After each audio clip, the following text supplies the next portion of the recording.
Assalamualaikum teman-teman, selamat bergabung di channel YouTube GIS Asyifa 2020. Bagaimana kabarnya teman-teman semua? Sehat semua kan? Alhamdulillah. Teman-teman, masih ingatkah kalian bahwa Indonesia adalah negara agraris? Ayo, siapa yang tahu kenapa? Ya, karena sebagian besar penduduknya bekerja di bidang pertanian. Betul sekali.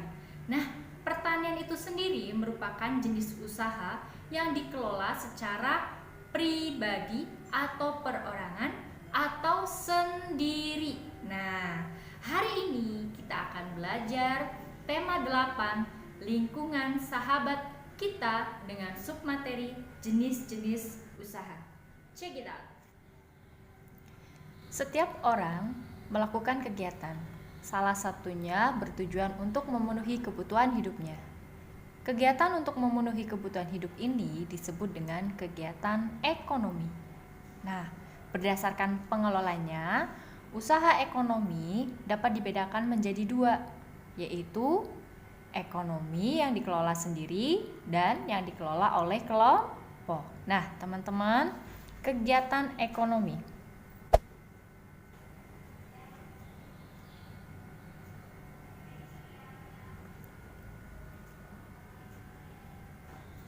Kegiatan ekonomi tadi ada dua macam, yaitu usaha ekonomi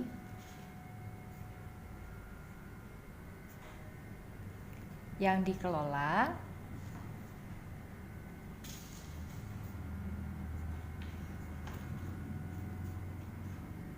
sendiri atau perorangan. Ya. Nah, usaha ini itu dikelola oleh sendiri atau perorangan dan biasanya membutuhkan modal dan modalnya itu terbatas. Contohnya kegiatan usaha apa aja sih, Miss, yang dikelola sendiri atau perorangan? Nah, contoh dari usaha ekonomi yang dikelola sendiri itu ada 1. Usaha pertanian.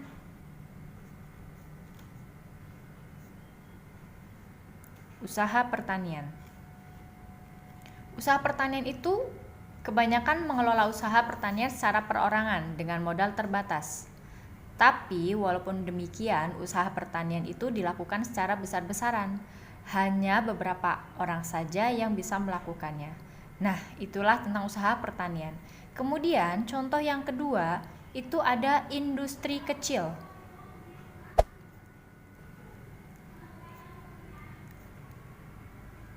Industri kecil ini biasanya berupa industri rumah tangga.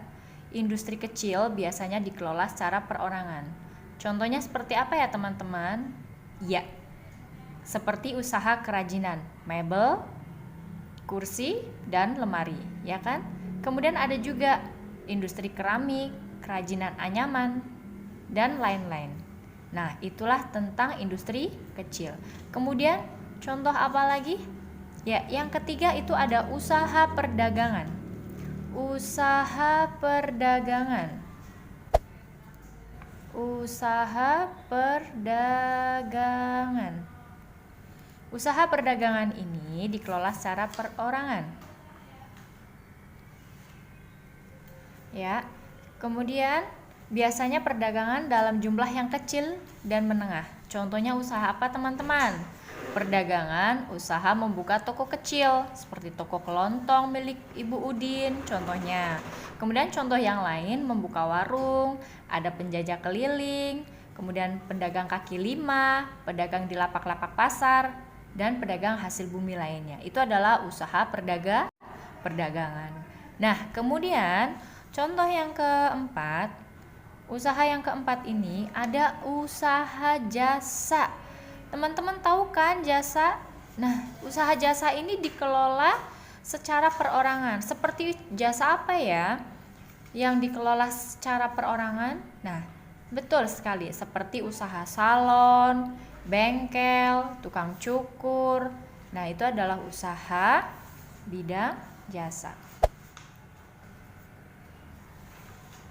Nah, itulah teman-teman dari usaha ekonomi yang dikelola sendiri atau perorangan. Kemudian yang kedua, itu ada, kalau ada perorangan berarti ada apa teman-teman? Ya, ada kelompok. Ya, yang kedua itu adalah usaha ekonomi yang dikelola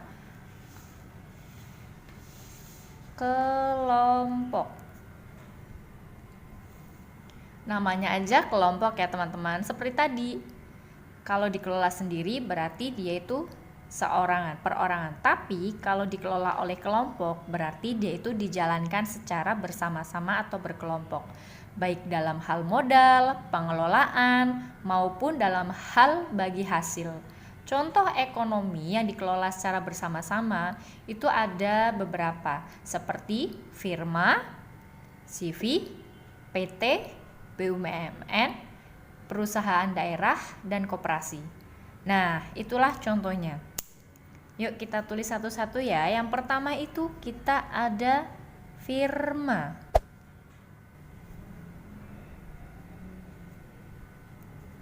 Firma ini adalah perusahaan yang didirikan oleh sedikitnya 2 orang. Biasanya pendiri firma adalah orang-orang yang sudah saling kenal. Jadi setiap orang firma mempunyai hak untuk bertindak atas nama firma. Resikonya tindakan anggota firma ditanggung itu secara bersama-sama. Nah, itulah penjelasan tentang firma. Kemudian yang kedua, ada tentang CV. CV itu adalah Komanditer Vennootschap atau persekutuan komanditer. Nah, Miss tulis CV. CV ini adalah sebuah perusahaan yang didirikan oleh 1 orang pengusaha atau lebih. Nah, terus modalnya dari mana, Miss? Modalnya CV itu berasal dari pengusaha itu dan dari beberapa penanam modal. Ya, pengusaha menjadi pimpinan perusahaan dan bertanggung jawab atas kelangsungan hidup perusahaannya. Para penanam modal mempercayakan pengelolaan CV kepada pengusaha. Nah, sebuah perusahaan yang berbentuk CV bisa dikembangkan dari firma. Iya, hal ini bisa terjadi jika sebuah firma ingin mengembangkan usahanya dan membutuhkan tambahan modal. Nah, itulah penjelasan tentang CV. Kemudian ada lagi, itu yang ketiga, perseroan terbatas atau kita singkat dengan PT. Nah, banyak kan PT-PT di Indonesia itu singkatan dari perseroan terbatas. PT itu adalah perusahaan yang modalnya diperoleh dari penjualan saham. Ya, saham itu adalah surat berharga sebagai tanda keikutsertaan menanamkan modal dalam perusahaan. Nah, itulah tentang PT ya teman-teman. Kemudian yang keempat, kita ada BUMN. Apa itu teman-teman BUMN? BUMN itu adalah badan usaha milik negara, ya, milik negara. Yang namanya milik negara berarti itu adalah perusahaan negara. Nah, perusahaan yang seluruh modalnya dimiliki oleh negara. Ada 3 bentuk perusahaan negara, yaitu perusahaan jawatan atau perjan. Kemudian ada perusahaan umum atau yang kita singkat perum, dan perusahaan perseroan atau kita singkat persero. Nah, itulah teman-teman penjelasan dari BUMN. Ya, selanjutnya yang kelima itu ada perusahaan daerah.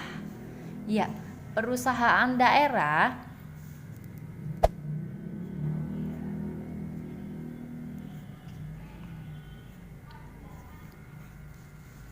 Perusahaan daerah ini adalah perusahaan yang modalnya dimiliki oleh pemerintah daerah.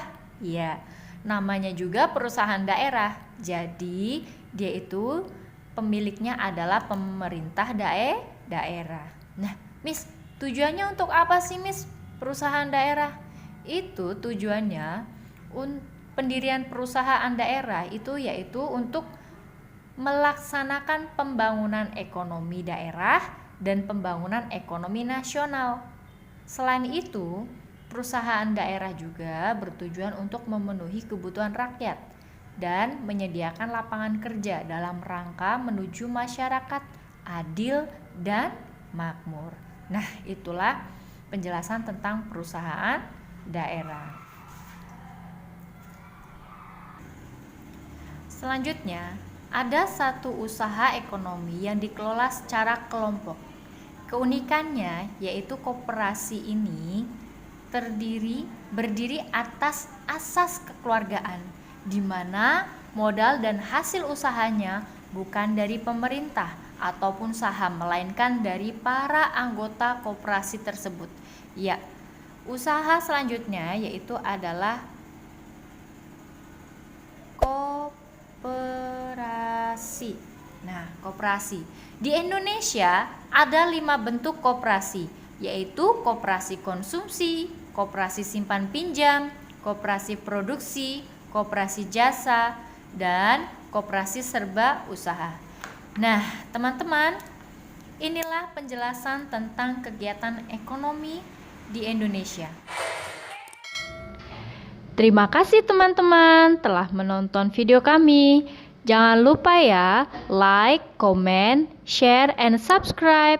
Syukron. Wassalamualaikum warahmatullahi wabarakatuh.